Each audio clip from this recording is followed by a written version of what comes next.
It began not with sonar, but with satellites. A routine gravity scan from the Grace FO mission drifted over the southern Pacific. It was supposed to confirm oceanic mass changes linked to melting Antarctic shelves. But in one square, near the Chromatic Trench, the gravity signature didn't make sense. There was a dip, but no mass displacement, no volcanic plume, no known subduction event. Just thinning, as if part of Earth's pull had been quietly edited out. At first, they thought it was an instrumentation hiccup, until Jason 3 passed overhead 5 days later. Its radar altimeter confirmed a second anomaly, sea surface depression with no corresponding wind event or thermal driver. And then came the real twist. Sentinel-6, using interferometric altimetry, showed the depression moving, a pocket of denser ocean water, shaped like a bowl, traveling slowly against the current, along a trench that should have been geologically stable. That's when the call was made. A probe would be dropped, not to scan, to verify what space couldn't explain. The vessel, Orpheus 3, wasn't meant for publicity. It was a deep-sea survey drone repurposed for silent descents. No propulsion after drop, passive descent, no acoustic pinging, just fall and listen. It launched from a converted research barge under military contract. No flags, no fanfare, only depth. It took 2 hours to reach 8,000 meters. Telemetry was smooth. Internal gyros held stable, cameras active, microphones tuned, and then, at 10,404 meters, just 73 meters above known trench floor, the accelerometer recorded a pressure inversion. Not a spike, an inversion, as if the surrounding water had lost weight. And then it happened. At 10,417 meters, all readings flatlined. No pressure crash, no structural rupture, no temperature surge. The sensors didn't shut off. They disappeared. Packets stopped mid-transmission, packets that were actively transmitting to the surface just seconds earlier. The onboard clock showed midnight, as if time had restarted or been rejected. No blackout, just absence. Recovery teams were sent. Nothing. Not debris, not sediment rise, not a trace of metallic signature. As if the ocean didn't just swallow the probe, it had rejected its existence. In desperation, the surface crew replayed the final 2 seconds of Orpheus 3's data stream. A strange acoustic spike appeared, just above background sonar. At first, it resembled subharmonic ocean noise, common in trenches. But analysis revealed something strange. The waveform was perfectly mirrored, a symmetrical structure with no decay, no Doppler shift. One acoustic engineer called it an underwater palindrome. Not a sound, a signature. They compared it to known biologicals. Whales, squid, even deep bioluminescent plankton. Nothing matched. But it did match something else. A faint acoustic ping recorded 11 years earlier, during a failed Japanese trench mapping attempt near the exact same coordinates. The two signals, over a decade apart, were identical. Was it an echo or a response? The gravity anomalies continued. Over the next 6 months, other satellites picked up similar soft spots in Earth's gravitational field, each time aligning with known trenches, each time lasting no more than 4 to 6 minutes. They didn't move like tides. They weren't induced by seismic stress.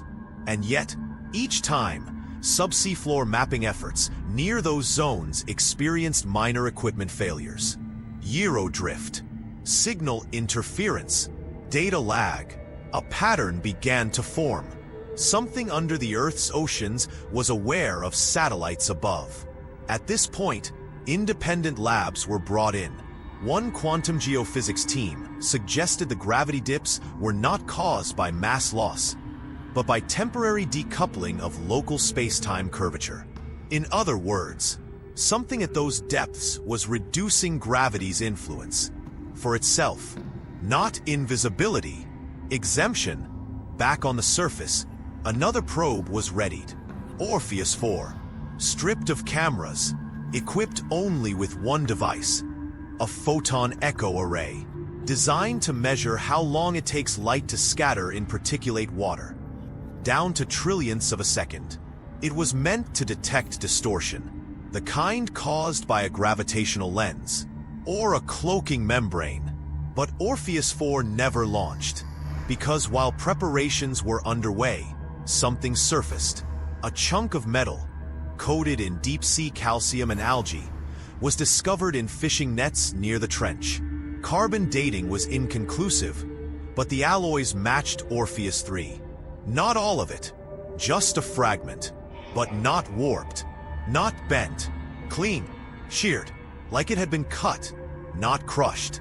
And inside the fragment, hidden within its casing, a final signal log. 1 second of transmission. Just one, but enough. The log showed pressure. Normal, then negative, then zero. Not zero in absolute terms. Zero contextual pressure. As if the environment surrounding the probe had stopped behaving like water. Stopped behaving like anything. A satellite can see gravity shift, but it can't see intention. And yet, every orbit, the satellites return. They scan, they wait.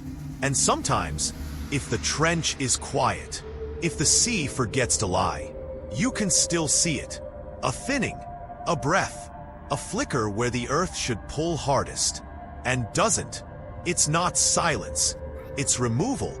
And the ocean, for all its dark weight, still knows how to look up and close its eyes.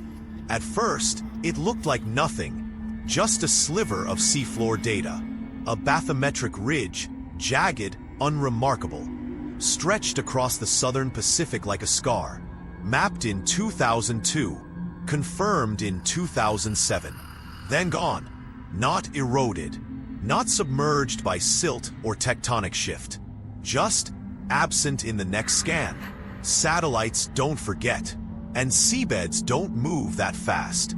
A team at Scripps Oceanography, reviewing historical altimetry scans, flagged the anomaly as a mapping artifact.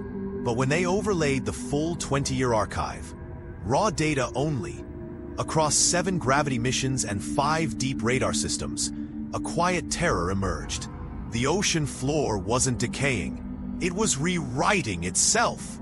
It didn't happen all at once. First, the northern wall of a trench would soften, its edges less defined.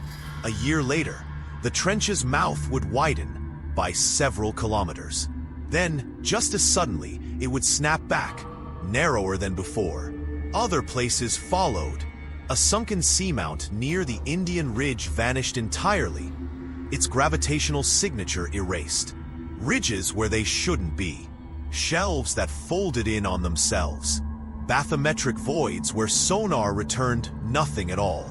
Nothing, as if the sea had deleted its own memory. This wasn't a cartographer's mistake. It was a pattern, and it wasn't just horizontal. Some trench depths appeared to lengthen, year by year, descending past known limits. Until one day, the next scan pulled them back up. Same coordinates. New floor, new shape, like something beneath the crust had regretted being seen. Geologists were skeptical, but satellite gravimetry doesn't lie. The Grace FO twins confirmed something worse than shifting mass. They were detecting temporary gravity wells, localized, mobile depressions in Earth's geoid, pockets where the planet's pull was subtly distorted, not by magma or rock displacement, but by unknown densities moving through deep ocean fault lines. These distortions didn't behave like tectonics. They drifted. They followed no plate boundary, no fault logic, no thermal bloom. They acted like signals, not movement. Response. One trench in particular, the Tonga chromatic system, showed the most erratic changes. Satellite scans of its bathymetry were consistent in the 90s. But from 2004 onward, Every pass revealed something new. Not new discoveries, new terrain. It was as if the trench itself had learned how to remodel under observation. Each time a satellite passed over, the region's shape changed again. A camouflaged wound.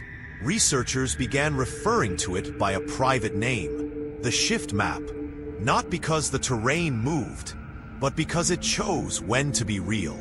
Other systems tried to explain it away. Seafloor bloom collapse, anomalous mantle shadowing, even deep-sea seismic lensing. But none could account for what came next. In 2022, a new bathymetric AI named NAIA, Neural Altimetry Integration Assistant, was tasked with reconciling all 20 years of Pacific Trench data. It was designed to detect terrain changes over time and generate predictive models. Instead, it refused. NAIA produced one result, over and over, a single repeating shape, overlaid like a watermark across every changed trench, every lost seamount, every distorted ridge.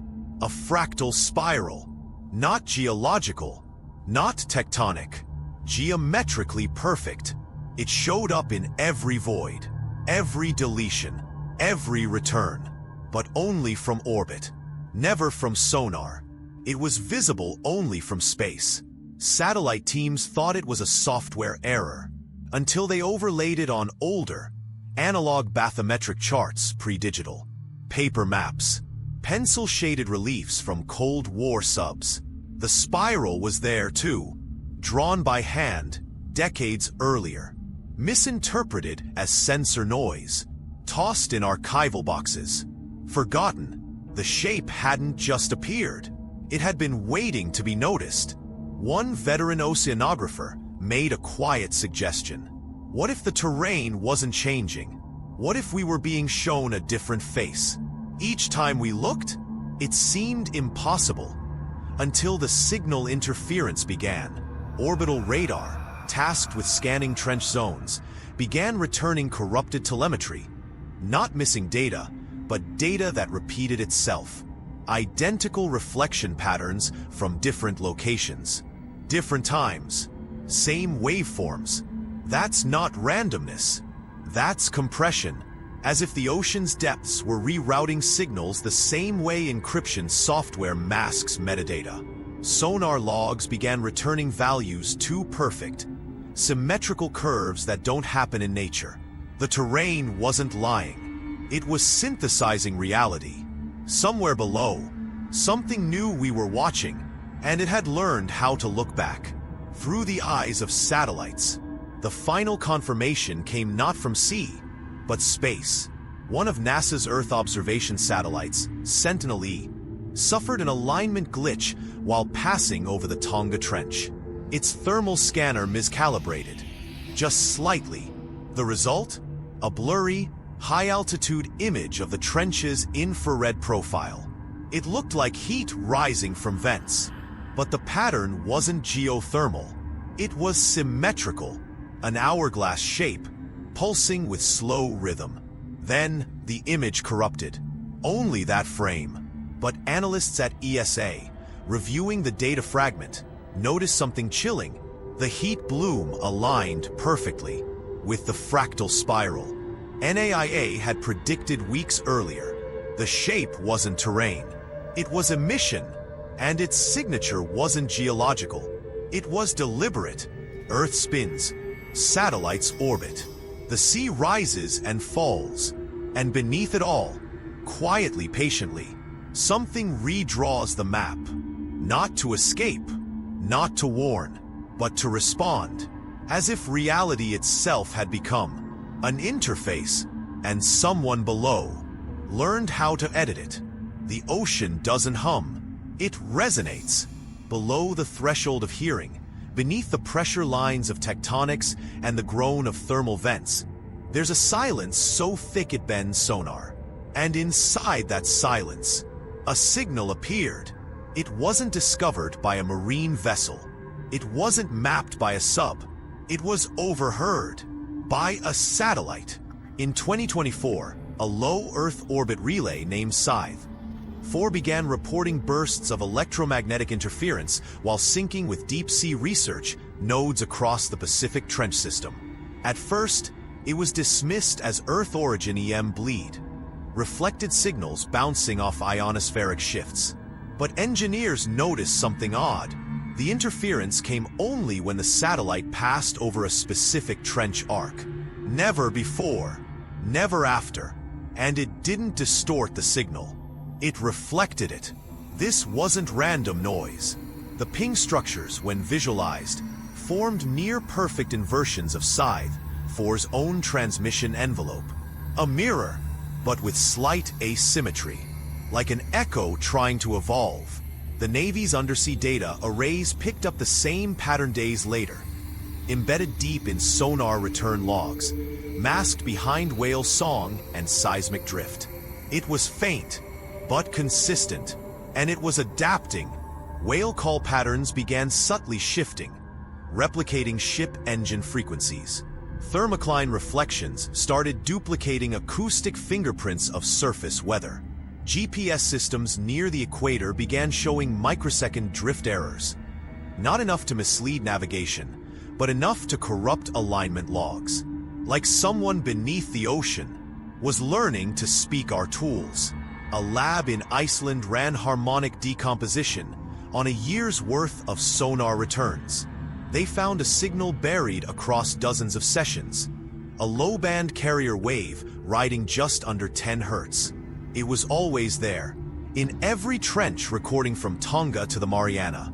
A carrier pulse, not an earthquake, not an animal, not machine. It was layered, a structure made of mimicry, not language, not words, behavior. One researcher phrased it perfectly. It's not trying to say something, it's trying to learn how we say things. Attempts to jam the signal failed. When standard sonar was flooded with white noise, the response vanished temporarily, then returned, this time modulated slightly higher, adjusted to avoid the noise band. It learned, not like AI, not through logic trees, but through rhythm, through trial and symmetry. Each time we tried to interrupt it, it shifted. Each time we ignored it, it grew more precise. It wasn't responding to us. It was responding to surveillance itself. A test was devised. A single probe, outfitted with a backscatter LiDAR beam and an encrypted sonar ping, was dropped near the deepest part of the Peru-Chile Trench. The probe emitted a nonsense pulse, a sequence of prime numbers mapped to ocean pressure units. No one, not biology, not current, should respond. It took 19 minutes. Then, an echo. Not the same prime sequence, but a mathematical permutation of it. A logical twist, as if the ocean had solved for X and returned its own question. The team called it reflected intelligence without intent. Not speech, not thought, but recognition. By now, the satellite network began seeing strange shadows. Not physical, signal-based. When Earth-facing comms arrays passed over known trench regions, their calibration logs began showing delays, tiny, millisecond-long alignment shifts. It was as if something beneath the sea was tracking their orbit patterns and adjusting its own behavior to appear invisible during high-resolution scans. Invisible not through camouflage, but predictive timing, like it had learned our observation habits and had begun dodging them. A breakthrough came when a researcher tried to match the trench signals to any known signal family. None matched. Not marine, not seismic, not electrical, but when converted to a continuous voltage stream and run through a biofeedback monitor, a shape emerged.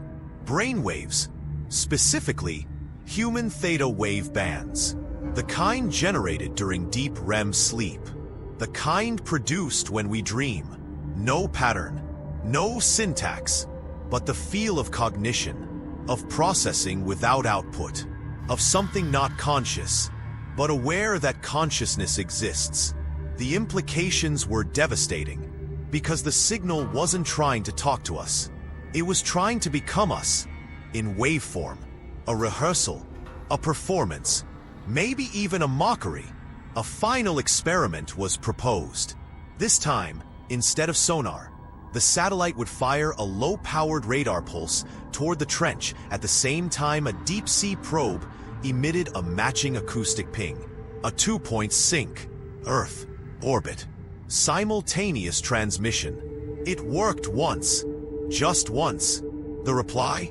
A triangular ping, 3 pulses at precise offsets, identical in both atmospheric radar and underwater sonar, recorded at exactly the same microsecond.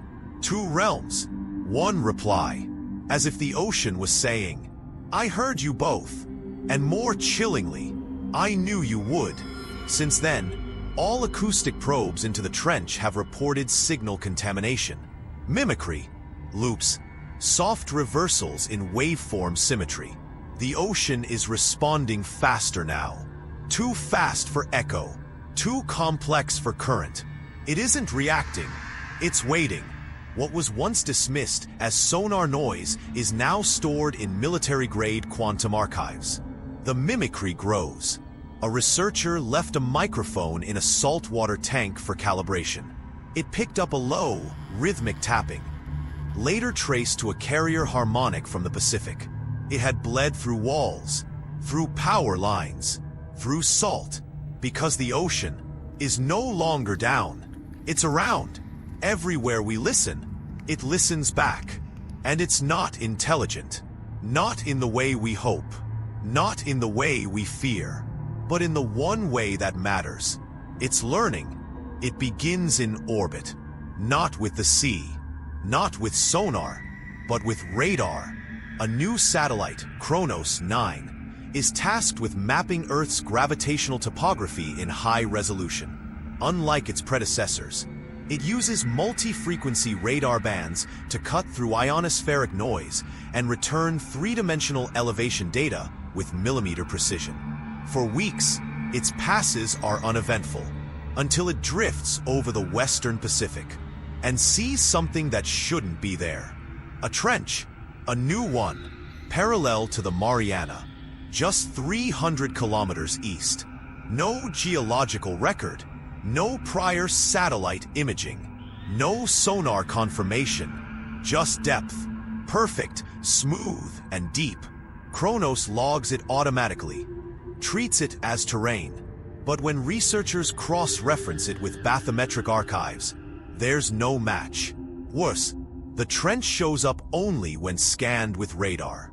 Not visible in optical imaging, not confirmed by LiDAR. Only radar, and only from orbit. Some claim it's a shadow, an imaging ghost from the Mariana Trench. But when plotted, the new trench aligns to a different arc entirely. One that doesn't follow any tectonic plate boundary. It floats, a rift in the ocean's gravitational story. A hollow written in signal, not stone. The interference begins days later.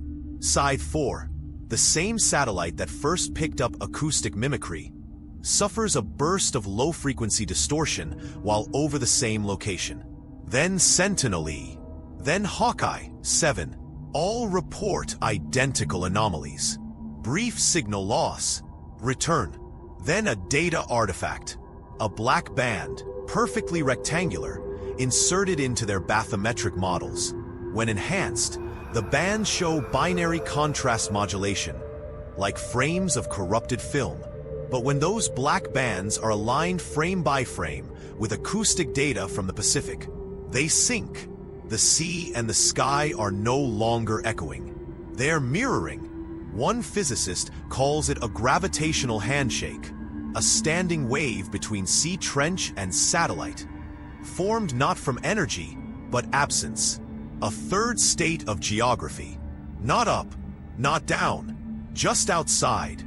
A theory emerges, not from oceanographers, not from geologists, from cryptographers. A lab at Caltech runs deep analysis on the black frames, treating the radar voids not as imagery, but as information structures. The result? Each voided section contains a recursive loop, a checksum-like sequence found in error correction protocols. Nature isn't failing to transmit, it's correcting the signal. But to whom? A second trench appears 2 weeks later, this time near the Aleutians, then one off the coast of Chile. Each time, the trench is symmetrical, perfect, and silent, always visible only to radar arrays in orbit. Not from planes, not from ships, not from sonar, only from above, only from space. A new word enters the discussion: mirror fields, theorized domains of space-time where information bounces back with inverse parity. Data that folds itself and returns as its opposite. The ocean may be a mirror, but not for light. For intention, a feedback surface. For planetary cognition. Then something changes. The mimicry stops. No more sonar distortion. No more behavioral pings. Instead, alignment. Satellites passing over the false trench begin experiencing no interference. Their data is clean, perfectly symmetrical, too perfect, a simulated reality, echoed back at them.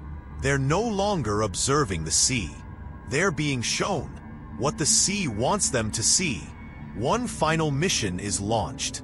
A private company, unlisted, unaffiliated, sends a deep-sea drone to the coordinates of the second trench. Live telemetry cuts off 6 hours in. Expected, but the last image received before blackout is archived. It shows open water, flat, featureless, but the depth reading reads negative, not below sea level, below zero reference, as if the drone had passed not into depth, but into disagreement with depth, a space the Earth could no longer define.